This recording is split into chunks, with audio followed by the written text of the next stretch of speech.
Critical thinking will defrag your mind of propaganda-ridden viruses induced by mass media news programming. No BS here, just the facts. And now we present to you America's quintessential iconoclastic anomaly. Wow. In talk radio, your host, Joe Cristiano. Welcome, everyone, to Liberty Talk Radio, America's libertarian voice, broadcasting from our studio in Tulsa, Oklahoma, to around the world. I'm your host, Joe Cristiano, and this is your antidote to popular talk radio. Today, we are pleased and honored to have a returning guest, Dr. Elaina George. She's a board-certified otolaryngologist. I cannot spell that, but I think I can say it. She has published several articles in scientific journals. She's also a solo practitioner in private practice and a small business owner. She has a unique perspective on the problems of healthcare delivery, the true cost of healthcare, and viable solutions. Dr. George is a recipient of the Patient's Choice Award in 2008 and 2009. She has recently been honored with membership in the leading physicians of the world and Who's Who in Top Doctors Honors Edition. Dr. George's interest in politics of healthcare and the reform effort have led her to become both a powerful voice for the practicing physician and an advocate for the patient. Dr. George, welcome to Liberty Talk Radio. Thank you, Joe, for having me back on. Oh, it's wonderful seeing you again. I really am pleased to have you back.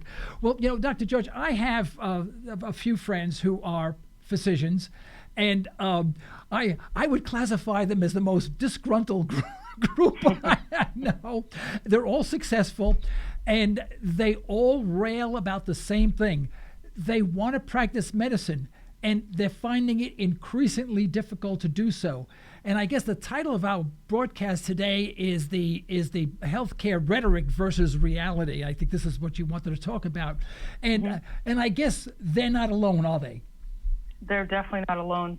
I think we're becoming a more vocal minority out there. There's not that many doctors, but you would think that we were running the healthcare debacle because we're the ones on the front line. So we've taken a lot of bad press. We've taken a lot of hits.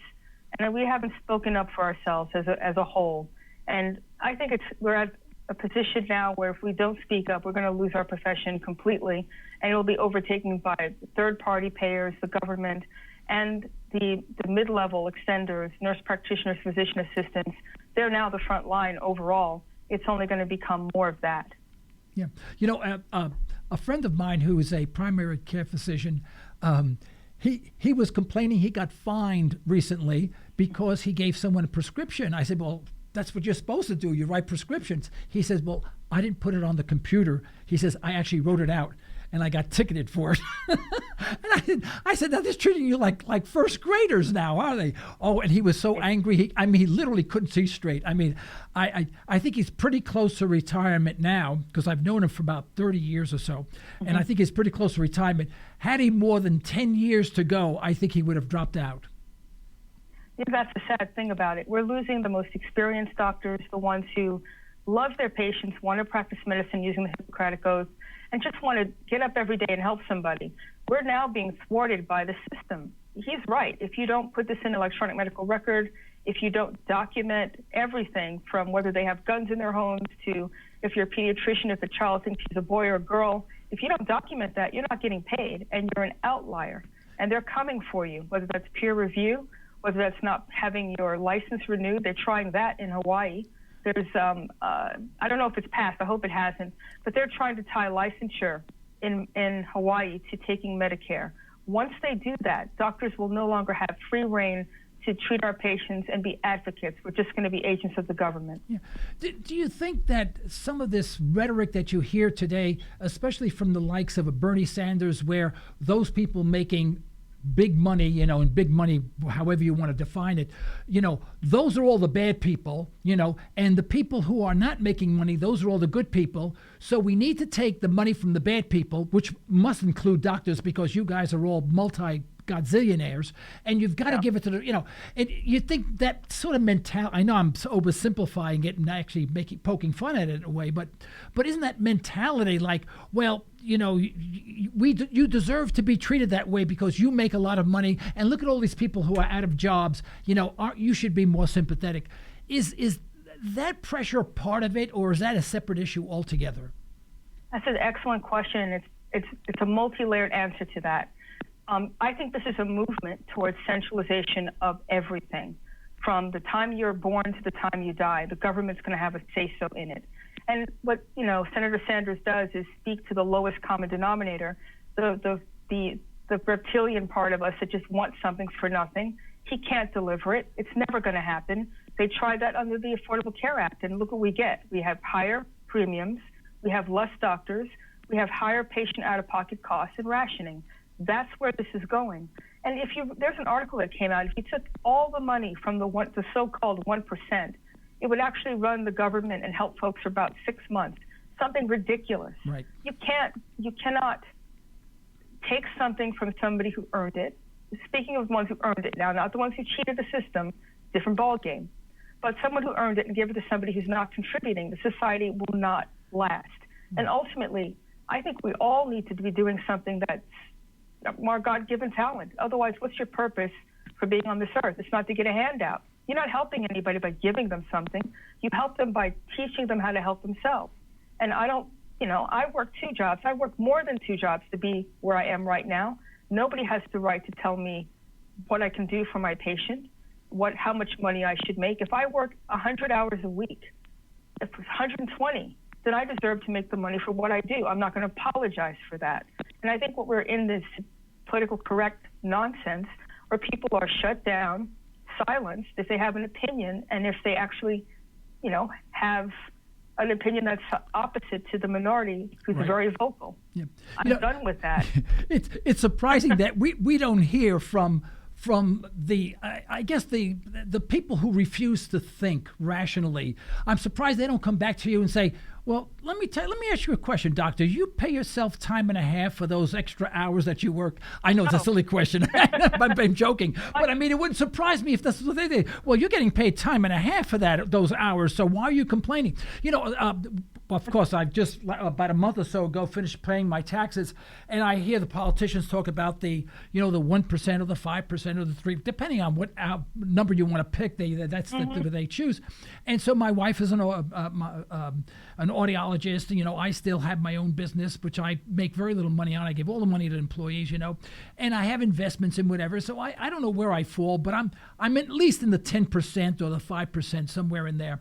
And I hear about all these people who are making money don't pay any taxes. Well, half of what I make go to taxes. I mean, and then I pay extra because I'm so afraid at the end of the year there's going to be some sort of glitch, and all of a sudden my accountant's going to come over and say, "Oh, by the way, you owe another $23,000," and I'm going to be wiped. My savings account is going to be wiped out. So I'm always overpaying to make sure that I can cover everything. And right. and then at the same time today I had put together all my contributions to charities. These are voluntary. These are not automatic. This is something that I actually have to sit down and write a check. I must have had about 50 to 60 sheets of paper at least, And I said, boy, I'm the person, or one of the people, that the supposedly have-nots talk about, that are selfish, that do nothing for anyone other than aggrandize myself. And I looked at this sheet of paper. I said, they would never believe how much my wife and I give to those people in need voluntarily, and in addition to what the government takes. That's exactly right.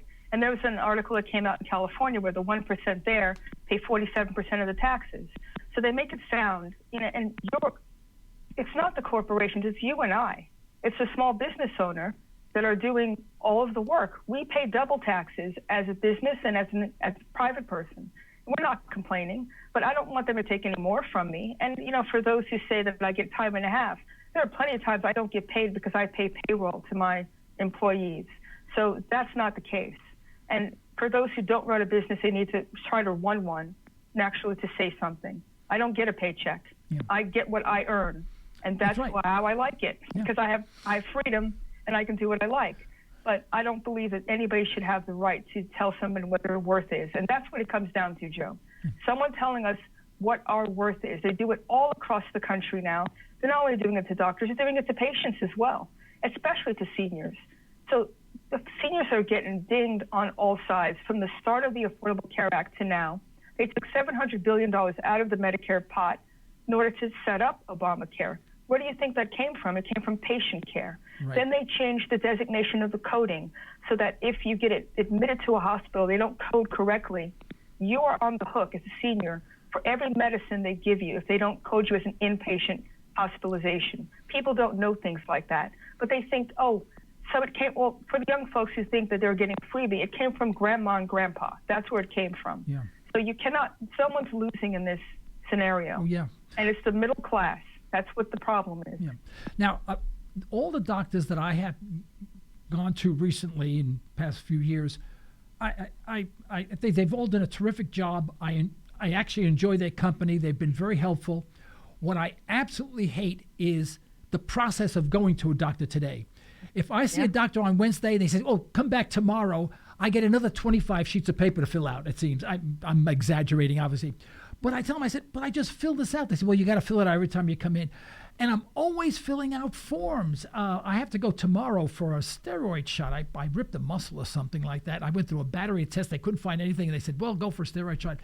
And they are emailing me. In fact, this afternoon I have to fill out a whole batch of forms to fill out. And I said, I just can't believe this. This is just, it's insanity, you know? And this is after seeing the doctor, the neurologist, and all of a sudden, been through all of that, had all the tests, the MRI and everything. Everything came out fine. Now I got to fill out all the forms all over again just for a steroid shot. And I don't know where this is going. The cost of this has got to be phenomenal. Just the administrative cost. Do you think the administrative cost is starting to exceed the actual doctor-patient cost? It always has. As soon as third-party payers came in, the insurance companies were the first round. Medicare and Medicaid are also versions of this. They have a ton of administrative costs. 7 cents of the healthcare dollar is spent on the doctor. The rest is spent on administration costs. And it's worse under the Affordable Care Act because you have so many layers between the doctor, the patient, the hospital, and the patient. It's a disaster, and it's only going to get worse. But my personal opinion, after looking at this unfold, it's not about efficiency. It's about gathering data on people. Right. They want to know what medicines you are on. They want to know what prescriptions a doctor will write for you. And they're watching everything doctors do, and they're actually going to take this, and we've seen it now. They're talking about taking away benefits from seniors because they get their their monthly payments sent electronically. So they're now assuming you have some sort of dementia, and so therefore you're not capable of taking care of yourself. This is a system that doesn't look at the individual. So, and I used this example, I think, once on your show. I'm an ear, nose, and throat doctor. If I want someone to stop smoking, I can write a prescription for an antidepressant. I'm using it to help them stop smoking. But if they see the antidepressant in the database, they're going to assume the person has depression or something else. And suppose they want to get a government job. Suppose they want to get a legal handgun. They've been labeled with a diagnosis that they don't have. Or you make a mistake, and it does happen. Right. What happens? That person, it follows them for the rest of their lives, and good luck getting that off their medical record. So this is a system that's one size fits all, conveyor belt driven, nothing about individual liberty or individual freedom. You have to go along, get along. And as soon as the reason I wrote this blog is because I wanted people to really stop thinking with their emotions so much. They do a wonderful job of making us hate each other. Right. The rich hate the poor, black hate white, gay hate straight. You name it, it's about some ism. Right. And when you live in a tribal mentality mindset, you don't think clearly. You don't handle your own, what's good for you. You tend to throw out the window. I'm a small business owner. I'm a doctor. I practice medicine using the Hippocratic Oath. I'm old school medicine. That's who I have allegiance to. Not a Democrat, not a Republican. Nobody runs my show except me. And I get to decide within ethical, limitations and my Hippocratic Oath, how I should treat my patients. And that's the power of my life. But a lot of people live in fear. They let anger drive them, and we're giving them exactly what they want.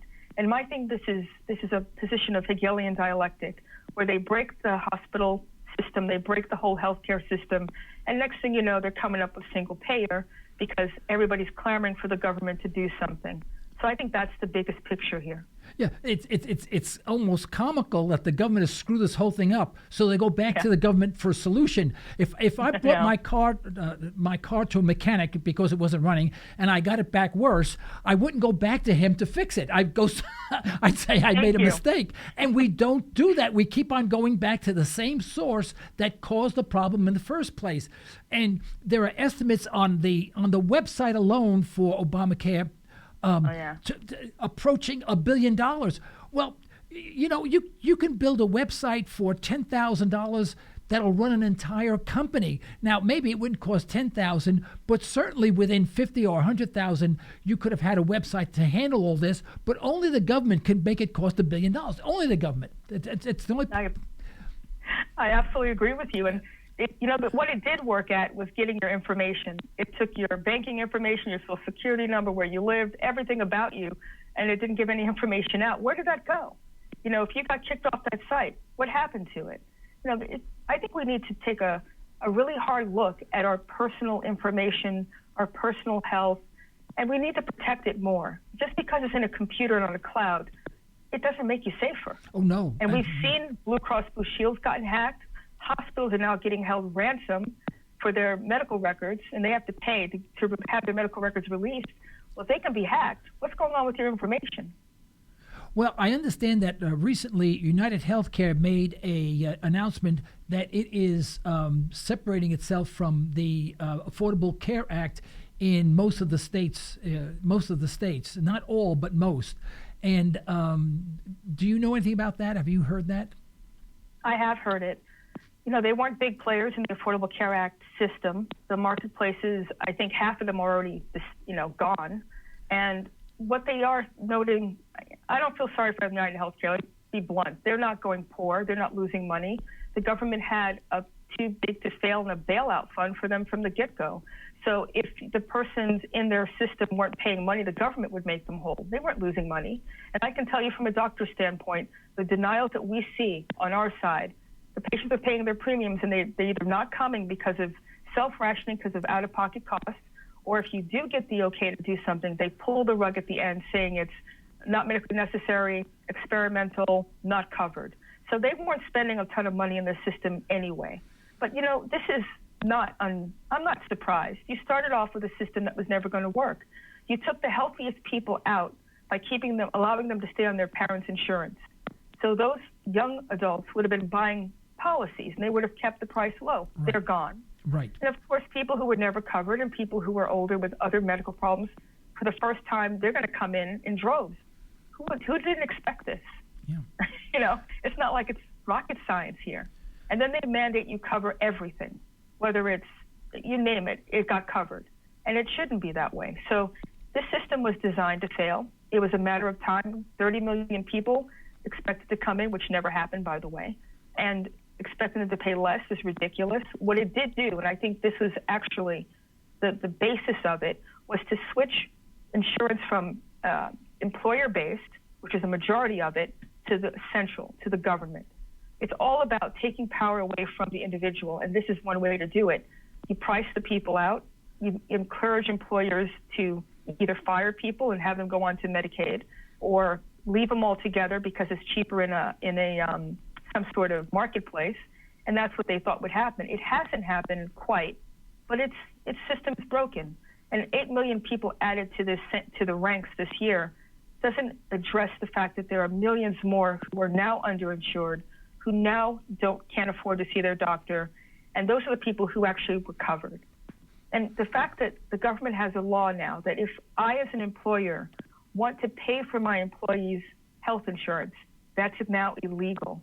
That's a chilling thing on the self-employed market, isn't it? All of this can be summarized in one word: unconstitutional. None of this is constitutional. There's no provision in the Constitution for the government to take charge of health care and people's right of contract. Right of contract is guaranteed in the Constitution, and the government has taken that out. All of this, and you're right, I think you used the right word, is an emotional issue, and how it ever passed Congress is beyond me. Whether you're Republican, Democrat, left, right, liberal, conservative, immaterial. If you are an American, you would realize none of this makes any sense. None of it is constitutional, and none of it is monetarily sound. How do these clowns ever vote this stupid thing in? Follow the money, Joe. Yeah. That's what you do. I mean, you look at who was in on crafting the law, and you know exactly who stood to gain, and they did. Insurance companies got the windfall. They're now jumping out. They got the money. They're leaving. AARP got huge because the Medicare Advantage was shut down pretty much under this, so AARP became the supplemental for seniors, so they got money. The unions got a carve-out, so they didn't really have to be involved with it, but they were for it. You had the hospital corporations, and what they've done is they become too big to fail.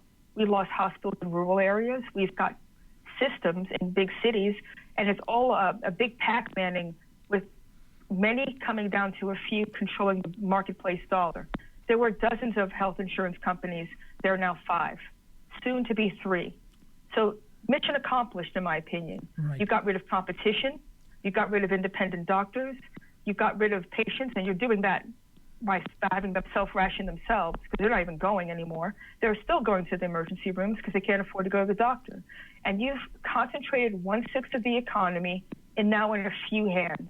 And they're making out like a bandit. And they're getting paid subsidies to keep the system rolling. So what we have under the Affordable Care Act, for those folks who love single payer, it's Medicaid. It's a single Medicaid, not even a single Medicare. They've gone to the Medicaid underpinnings, who gets covered, what they cover, how long you should stay in the hospital. We're not even talking about that. We do need to address that. The hospital situation is a disaster too. This so-called doc fix, what it really did was it made managed care exist on steroids.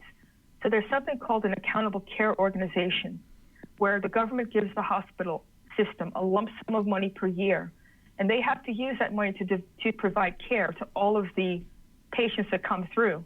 Obviously, the most expensive care is hospitalization.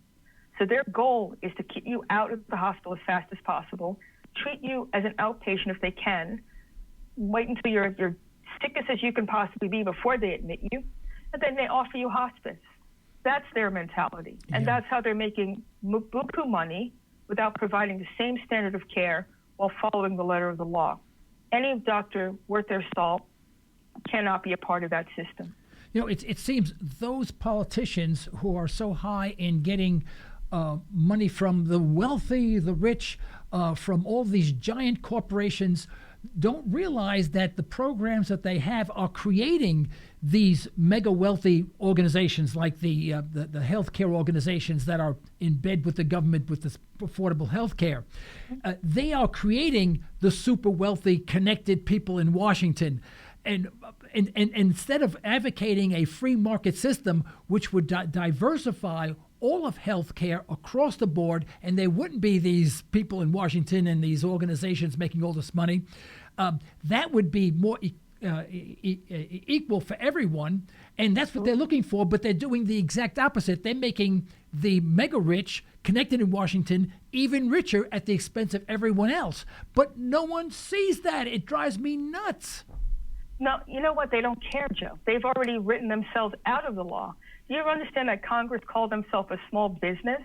So they wouldn't have to cover. So they wouldn't have to cover their aides and various underlings in the government. That's just sick. If it's not good enough for them, it sure shouldn't be good enough for any American citizen. And they're propping this up illegally as well. You mentioned part of it, but the other thing is, undocumented people are all within this system. They get the Affordable Care Act without a problem. I did not know that. So yes, they are counted. They've tried everything to get the numbers up, so they're part of this.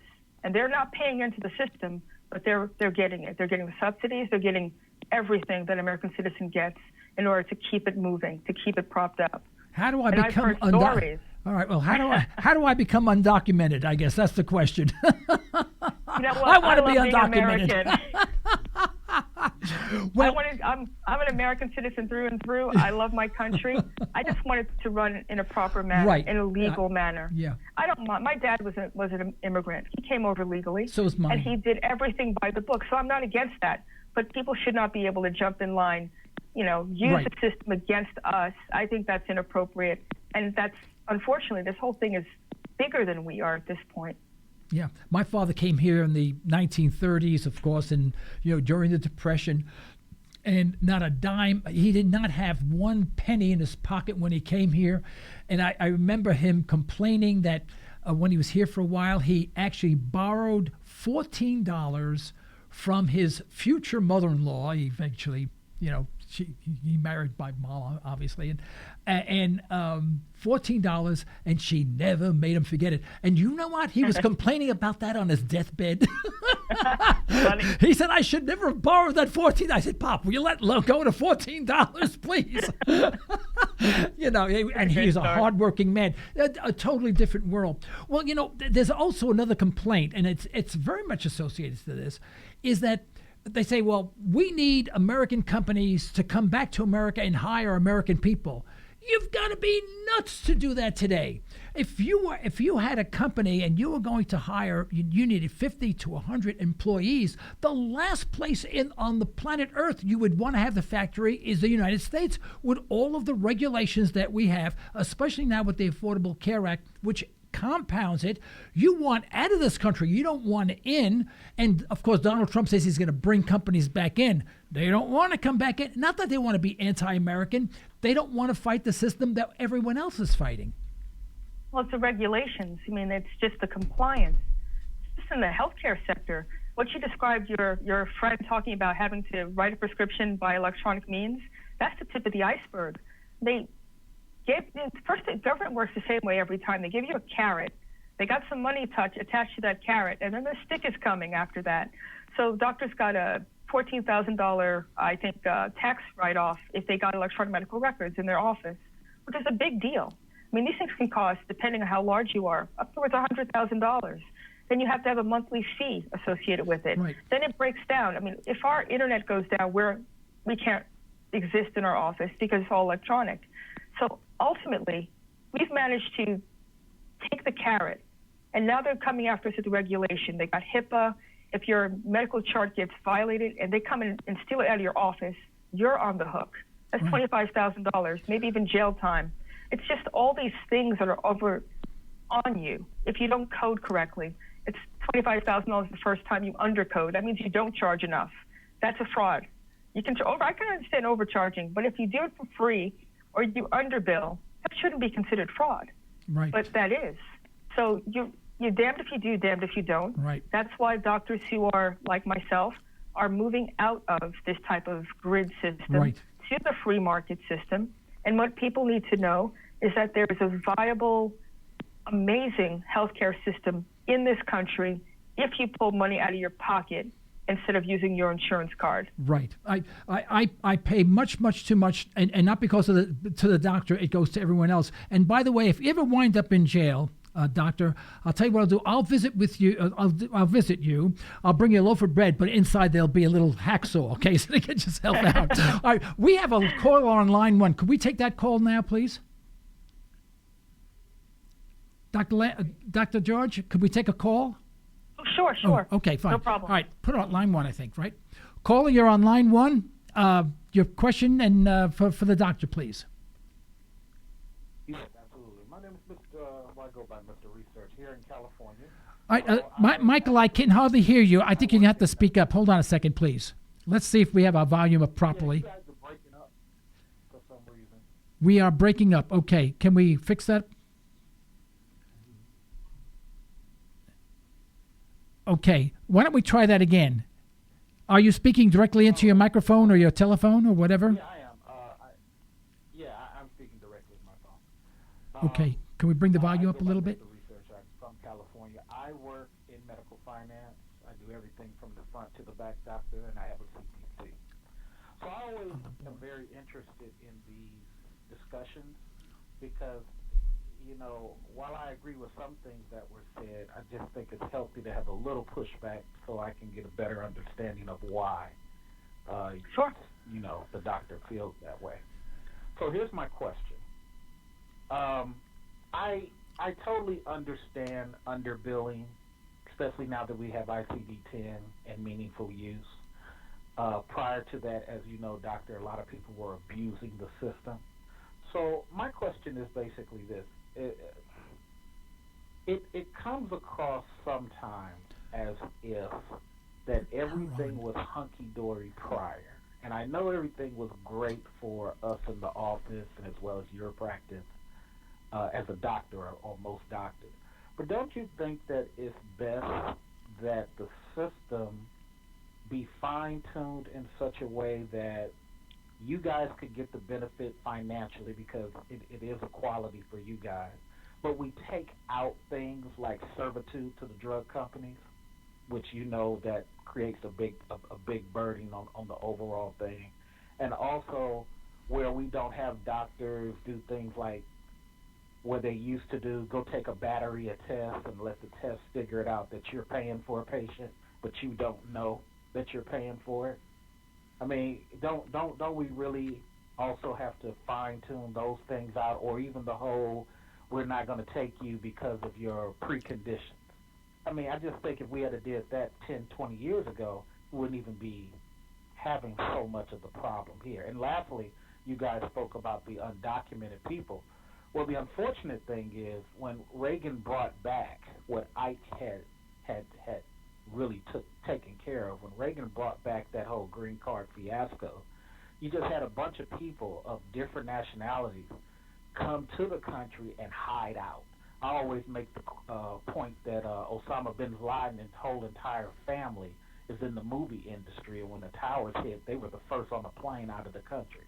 So we have corporate welfare on so many levels. Don't you think we need to fine-tune it as opposed to say it's just not good overall?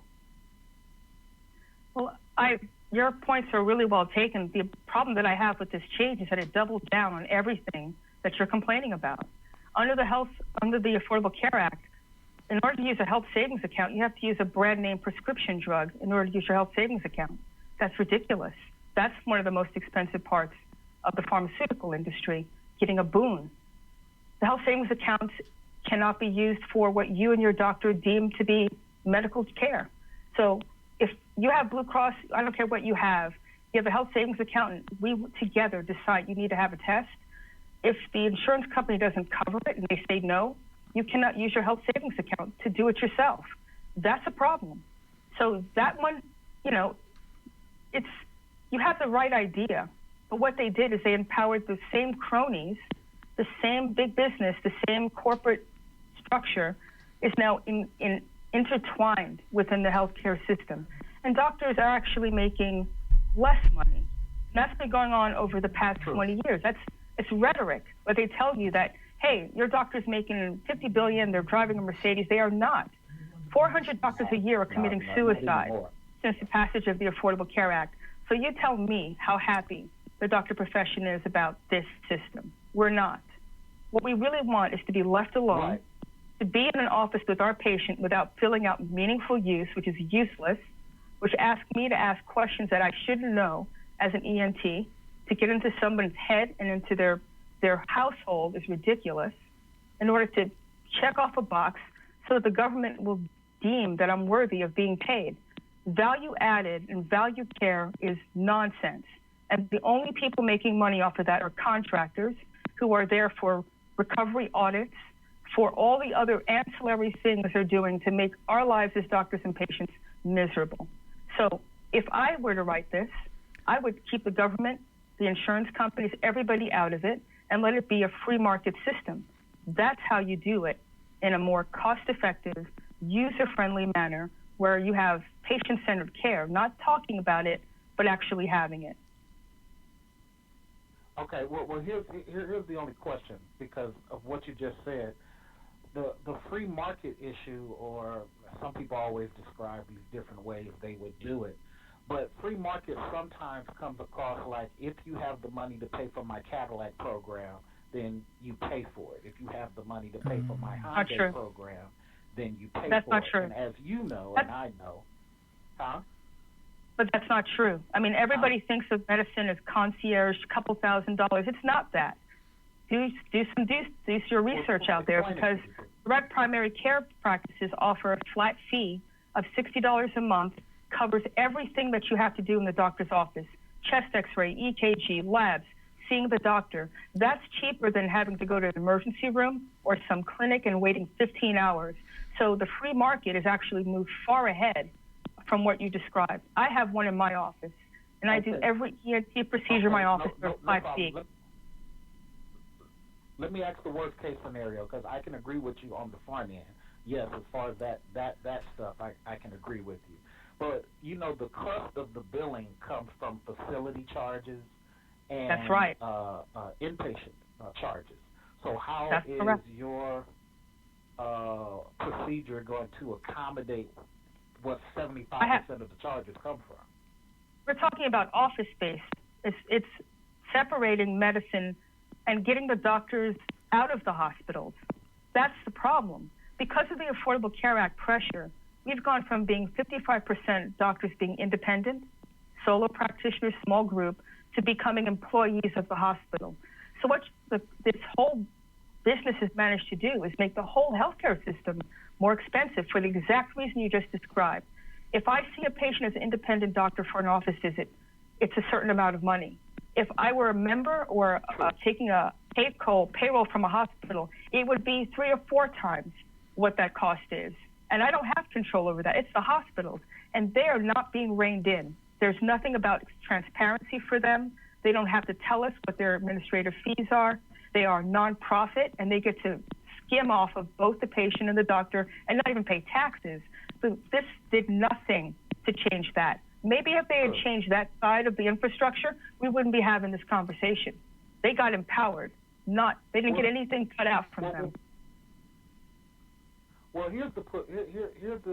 I do agree with you all on that front end stuff. I totally agree on that. The only thing is that from everything that I read 1,600 pages, but everything that I read, the crust of it was because all of that burden from Medicare, Medicaid came from the undocumented situation where people were running to the emergency room, and it created a bubble.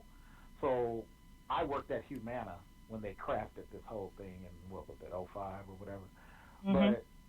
But the thing was they had to do what they did to take the bubble out of the government system. As you know, most insurances mimic whatever the government is going to cover. It isn't like insurances are creating their own pay structures. They're trying to mimic whatever the government covers.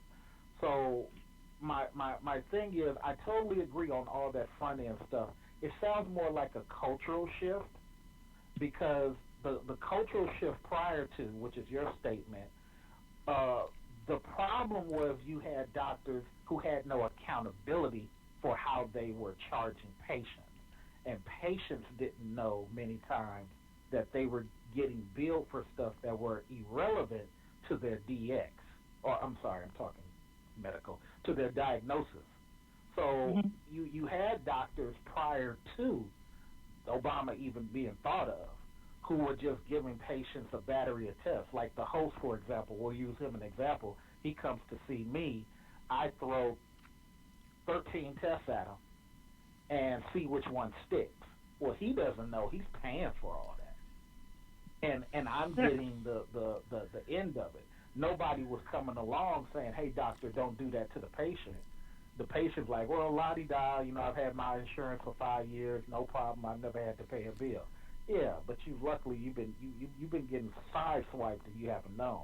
But to your point, what you want the culture to be is to get away from the hospitals, which I totally understand that, and get everything more at a personal level. That sounds more like it has to be a cultural shift than a policy shift, because we can change the policy tomorrow. And the same thing I think is going to happen. You're going to have insurance companies follow whatever Medicare does. And that's where I get lost when people want to do something to the system. I agree, do something, because I want you doctors to get paid and EMTs and practitioners to get paid, so therefore I can get paid. So I understand the quality of service deal. But let me stop you for 1 second, because there's one thing that you said. It really is a very important foundation point, but it's the opposite of what you think. You said that the doctors were ordering tests that were necessary, and that was one of the major reasons for the rising costs. Only thing that's changed under the Affordable Care Act is now the hospitals do it, and they don't tell the patients what the cost is. So when you walk into a hospital, they have algorithms. When you step in that door and you get in that bed, they start doing tests for whether you have staph infection, whether you have been vaccinated. It's a protocol. There's not even thought to it. You know how many millions of dollars they make on standardized workups that are not necessary? And if you don't follow that protocol as a doctor, you're an outlier, you're a disruptive doctor, and you're going to be a victim of peer review. So what they've managed to do is wrest power from the doctor, centralize it in the hospitals, using the government as the means towards setting up the quality controls and what is deemed to be standard of care. Standard of care and evidence-based medicine is not driven by doctor. It's driven by pharmaceutical industry, and it's corporate driven. Period. End of story. So everything you're saying, it has to die. It has to be cut out of the system, and it has to go back to the doctor and patient. And ultimately, every profession has somebody who's a piece of work. I'm not going to say every doctor is not, we're human. There's got to be someone out there that are doing things that it shouldn't be doing. But I do take offense to the fact that everybody thinks that if you're a physician, you're just in it for the money. We're not. We don't order tests unnecessarily. We don't make money on ordering tests. That's another lie that was told. If I order a test, I get paid. We don't. If you send a patient for a lab or a CT, the radiology center gets paid. You don't get a dime. So that needs to be put to bed once and for all. We don't get paid for making tests and doing tests and sending people for tests. We don't. What we do find is that the mid-levels are ordering for tests because they're not trained. Yeah. So that's cost. Well, no, you don't get paid off CTs and labs, but referral tests, doctors. We don't get paid. Oh, no, we don't. No, we don't, because of Stark Law. The Stark Law means that you cannot make a benefit from any test that you order. That's federal law. You will go to jail if you do that. So again, that's been cut out. You can't do it. I understand, doctor, but like I said, I'm a CTC. I've seen doctors do it prior to all of this. So that's not the start. Law, I understand, just like you spoke about HIPAA is a federal law. But I've seen people leave PHI on the countertop, discuss it while another patient's listening. I mean, it happens. But I do understand your point, and I'm not trying to belabor that. Here's my last question so you guys can go back to your wonderful conversation.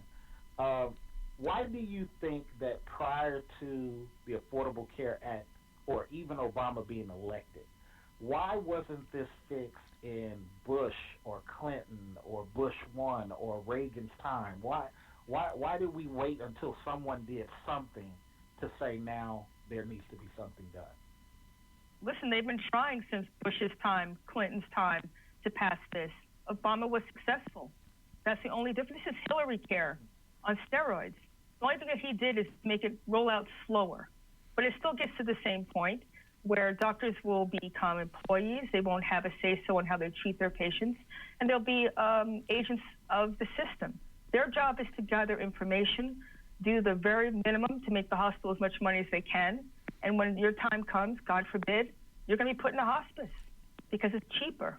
And they're going to make you comfortable. They pay people. They pay doctors now to talk about end-of-life decision. That's a payment, probably more than you get for doing a case at this point. So the pressure in the system is designed to, as all of these things are, get your money, make you think you're getting something for nothing when you really need it, deny it, and then make you think that you should be happy because you lived a long life and you should just die.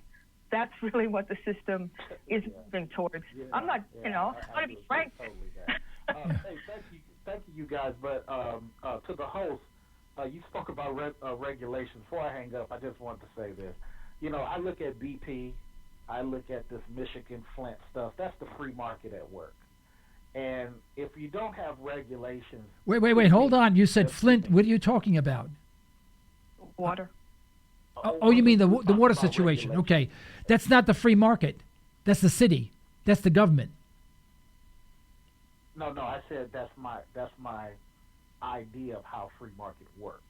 That is the government. But my problem is I think we need regulations because just like BP and with the little Flint, Michigan thing, I don't think private really corrects itself without having the public pay the cost for correcting what private has done. Yeah, you're right. Those are governments. BP is private. But I just feel regulations are necessary. So when we take them away, I think you just got too many people who want to take the money and duck. And to the other thing that you said about companies being overseas and what have you, I think globalization has really killed us.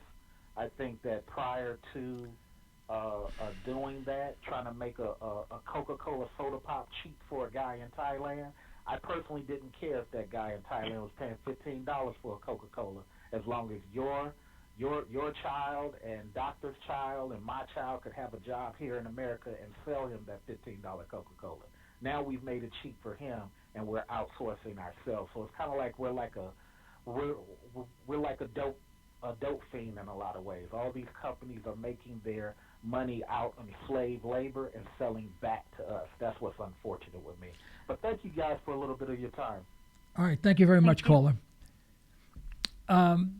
His Dr. Can you hold on for a second? Could we stop for about 60 seconds for station identification and our sponsors, please? Okay. No problem. You're Thank you. listening to Liberty Talk Radio. Political talk derived from a historical perspective. Not always palatable, but good food for thought. Pure libertarian talk with host Joe Cristiano. LibertyTalkRadio.com. Express Test is your go-to company for on-site occupational health testing services. That's right, we said on-site. That means we will meet you at your facility for a free health and occupational safety consultation. Express Test specializes in hearing conservation, respiratory protection, and employee safety. We can help you establish viable programs tailored to your business and employee needs. For your free consultation, call 918-743-2929 or visit us at expresstest.com. That's 918-743-2929 or expresstest.com. Ranch Acres Audiology is about caring, about getting the most out of life, about personal attention. Sometimes helping someone with their hearing is really helping them with more than just hearing. That's the goal of my practice. That's what my goal has been for 20 years. You're invited to attend our next free Lunch and Learn seminar. Call us today, 918-749-7711. This isn't your typical talk radio show. This is Liberty. Liberty Talk Radio. Folks, this is Joe Cristiano. Welcome back to Liberty Talk Radio. And we'll have my picture up there in a second. My picture, please. Thank you very much. I almost disappeared for a minute. Dr. George, are you still there? I still am. And Joe, can I say one thing? Sure, please. Yes. I just want to address something that the caller said. And I wanted to put a face on what regulation means for healthcare. You know, I trained in New York. I trained at Mount Sinai, Sloan Kettering, New York Hospital, Lenox Hill. I trained at the best institutions in the entire country. I trained in head and neck surgery, ear surgery. I could do anything when I left residency. Since I've been out in practice, I limited my practice to 40% of what I was trained to do. I don't do head and neck surgery anymore. I don't do oncology anymore. I don't see children anymore. And it's because of regulation and the fact that you can't afford to do the procedure because someone decided what the worth of it was. You know, we have something called global billing, where you can do a procedure and you won't get paid any more after the first payment for 90 days. Head and neck surgery can take 7 or 8 hours to do. You can have all sorts of post-op things that you have to do with tracheostomies, et cetera, very complex. I can't afford to do it. So what's happened is you've had people who were trained stop doing what they're trained to do, move that to the hospital setting because they have the means to have the coverage. They have residents, they have a lot of things. But they're missing my expertise. I don't do it anymore. Right. I'm not alone. If you add that to across the country in all the specialties, what you've managed to do is take the brain power out of medicine. The most cost-effective part of medicine is no longer there because it's not being done as an outpatient or in an office setting, and you're giving it all to the hospitals. You've just jacked up the price. You've just limited access because they have a certain amount of people they can see. So the healthcare system, he's right. It didn't just go bad overnight. It's been a concerted path by deciding who wins and who loses. The government's done that in medical education. They cut off the seats available to doctors in medical training. They're now outsourcing a lot of the residency spots and medical school spots to foreign trained doctors because it's cheaper. They're now opening the standard of care, I should say, the scope of practice.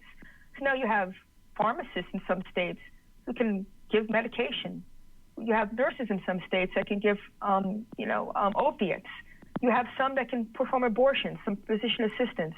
You name it. The spread of the brain power and the training has changed. So you're getting folks, and it's not a slight on them, but I spent 10 years becoming an ENT. That does not equal 2 years of physician assistant training. I'm sorry, it doesn't. That's right. And that's what they're trying to do. They're trying to put people who've trained for 6 months, 2 years on the front line, tell them that they get to decide. I mean, they're being doctors. You have a doctor of nursing, you have all these things, but it's not equal. We're not trained the same way. We don't learn the same way. We all have a role to play, so I'm not putting value in anybody. But if I don't know as much, I'm going to order more tests because I don't know. And I can tell you I've been consulted in a hospital where they think they have ear problems and it's earwax, but they didn't have an otoscope because they didn't feel like looking. So now you've charged the consult for something laziness that you didn't want to do. Right. Or draining an abscess when it should be, and doing a CT for peritonsillar abscess. It's a clinical diagnosis, but they ordered a CT, put the patient under radiation, charged all this money because they don't know what they're doing. So this is the standard of healthcare. It didn't get here by accident. And in order to pull it back, we have to start valuing the people who are on the front line, the doctors and the patients. That's why I wrote that book, Big Medicine, Cost of Corporate Control, because I wanted people to know from an insider point of view how we got here, how we fix it. Yeah. And we can whine about it all day, but I'm not here about, whining. I have solutions. I live them. My practice is about them. Yeah, a good friend of mine is an anesthesiologist, and he's actually part owner in a spine hospital, and but he rails about the same thing. When you go get an operation, he says make sure you get an anesthesiologist. He says because there are too many people playing that role, and he says not that they don't mean well. He says they just don't have the experience. There's too many things that can happen. He's been doing it for years. He's done all sorts of operations. He's in the operating room sometimes 12 hours a day, and he said, to become an anesthesiologist is not the easiest thing in the world. It sounds easy, but it's not.